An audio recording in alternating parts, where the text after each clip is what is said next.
Indonesia memiliki struktur kependudukan yang mulai membaik, di mana usia-usia produktif, khususnya kelompok muda, itu mendominasi struktur penduduk kita. Nah, kalau kita belajar sejarah, Jepang dulu waktu kalah dari Perang Dunia Kedua itu bisa cepat bangkit karena kuncinya itu satu, penduduknya didominasi oleh usia muda. Jadi semangat melakukan pembangunan, rekonstruksi, renovasi itu dapat dilakukan dengan segera karena banyak usia muda. Nah, sekarang tidak lagi demikian. Di Jepang itu didominasi oleh usia-usia senja, sekarang sudah aging. Tapi Indonesia sekarang menjadi salah satu dari 3 negara besar di Asia yang disegani selain Cina, India, dan Indonesia, karena struktur usia mudanya mendominasi. Jadi ini luar kekuatan potensial yang luar biasa. Tetapi ini juga mempunyai 2 sisi yang bisa berbahaya. Kalau usia mudanya itu kreatif, inovatif, produktif, maka Indonesia akan jaya. Indonesia ke depan akan menjadi negara yang hebat, yang sejahtera dan berkeadilan, yang mandiri dalam arti sesungguhnya, dan mempunyai peradaban yang maju. Tetapi kalau usia mudanya tidak, maka dia bisa menjadi beban pembangunan yang baru. Kita harus prihatin, beberapa kejadian musibah di beberapa daerah menunjukkan bahwa ketika usia-usia mudanya tidak dibekali dengan semangat nasionalisme, semangat berjuang, semangat kepeloporan, semangat berbuat yang baik dengan kreativitas dan keinovasian, maka ketika tidak setuju dengan keadaan yang dia nilai, reaksinya adalah bertindak secara fisik, secara anarkis. Ini harus menjadi keprihatinan kita.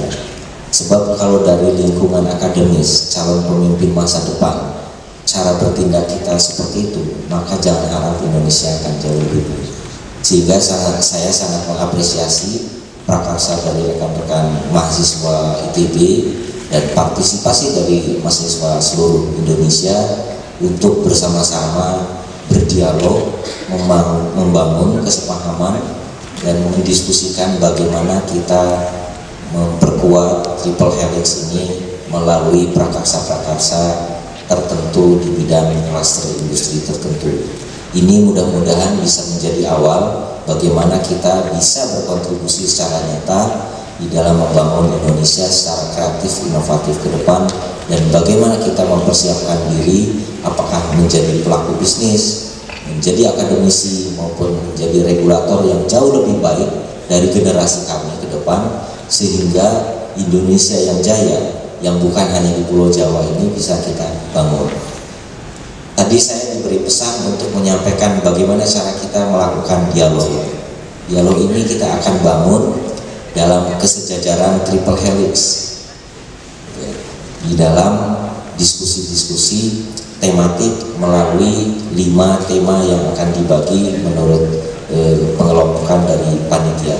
Disitulah kita sharing pengetahuan, informasi, bahkan ide-ide yang kita pikir bisa memberikan kontribusi di dalam memperkuat klaster industri yang sudah kita pilih sesuai dengan tema-temanya. Di sana akan hadir para pimpinan pemerintahan, di sana akan hadir para contoh-contoh pelaku usaha bisnis yang mengetahui betul di klaster industrinya, dan kita dari lingkungan akademisi, rekan-rekan mahasiswa, rekan-rekan pelaku penelitian dan pengembangan akan sharing lebih kepada membangun kesepahaman bagaimana kita memperkuat rantai nilai, bagaimana kita bisa berkontribusi di dalam memperkuat klaster industri tersebut, dan bagaimana kreativitas keinovasian yang berkembang dari ide-ide mahasiswa itu bisa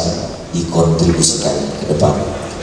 Metaplan adalah merupakan salah satu cara kita berdialog dengan menggunakan kartu. Saya kira nanti di dalam mengawali sesi-sesi ini para rekan-rekan fasilitator dari BPPT, saya mohon sebentar berdiri teman-teman BPPT.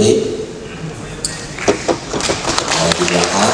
Nah, saya sengaja membawa sekitar 11 orang ya sebetulnya totalnya. 11 orang ini tentu saja tidak semudah rekan-rekan mahasiswa, tapi sengaja saya bawa, dan itu dari mulai S1, S2, S3 semuanya ada. Sebagian besar juga alumni dari ITB. Kenapa? Karena kami dari Badan Pengkajian dan Penerapan Teknologi merespons secara sungguh-sungguh ide dari teman-teman mahasiswa ini, dan kita ingin mengajak rekan-rekan semua, para pemuda, para mahasiswa ini menjadi bagian dari gerakan kita memperkuat, meningkatkan kreativitas keinovasian di Indonesia. Nah, saya sangat berharap ini menjadi sebuah awal dari gerakan bagaimana kita menggalang sama-sama semua para pemuda dan mahasiswa ini mendorong kreativitas keinovasian di Indonesia. Salah satu yang sedang kita dorong dari BPPT dan bersama mitra-mitra yang lain adalah menggalang jaringan relawan-relawan muda Indonesia berinovasi. Harapan kita terus saja rekan-rekan mahasiswa ini dengan semua semangat, dengan semua kreativitas keinovasiannya, dengan semua keberaniannya, tetapi dengan kesantunannya ini dapat mewujudkan langkah-langkah kontribusi yang nyata untuk ikut serta memecahkan persoalan-persoalan yang dihadapi oleh masyarakat. Jadi tidak lagi berwacana, tapi seperti yang disampaikan oleh Presiden kita, tetapi kita berbuat. Bagaimana kita menjadi bagian dari solusi, bukan menjadi bagian dari masalah, tapi betul-betul menjadi solusi pemecahan persoalan di masyarakat sesuai dengan peran dan kemampuan kita masing-masing.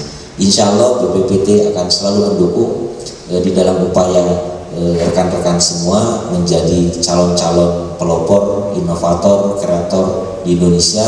Antara lain kita siap untuk membimbing rekan-rekan semua melalui forum-forum peningkatan kapasitas, membangun forum-forum untuk sharing informasi, pengetahuan dan pengalaman, serta menyalurkan bagaimana agar teman-teman mahasiswa di Indonesia bisa berkontribusi di dalam upaya membangun daerahnya masing-masing. Saya kira itu yang ingin saya sampaikan.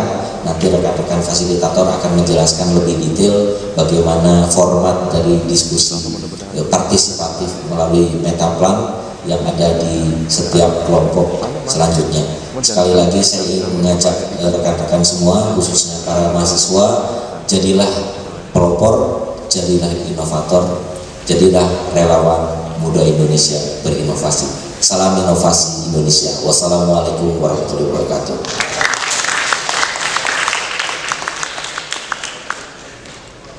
Sebelumnya untuk dari sudah disampaikan bahwa